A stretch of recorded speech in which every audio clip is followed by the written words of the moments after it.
In this research, I'm actually interested in exploring the role of game difficulty in online or digital games, and what is the impact of game difficulty on players, how they engage with the game, and how much they pay, for example, for different features in the game. I'm Oded Netzer. I'm the Arthur J. Samberg Professor of Business at Columbia Business School. I'm a professor in the marketing division, and I'm also the Vice Dean for Research at Columbia Business School. So one of the things we are looking at is what happens to people if you reduce the level of difficulty for a player, what happens when they are getting back to the regular level of difficulty. Methodologically, what we've done is we collaborated with a large gaming company with over 300,000 players, and we have some evidence that actually as people getting back to play at the regular level of difficulty, they have tough time in continuing the game.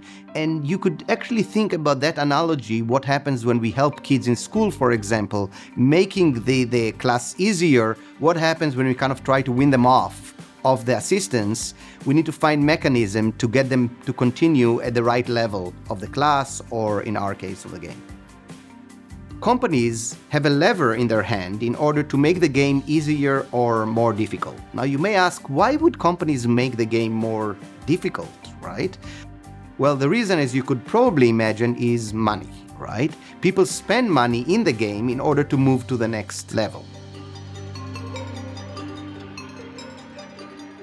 What our research actually finds is that type of thinking is myopic, that companies tend to make games too difficult in order to make short-term gains, where people spend money to pass the next level.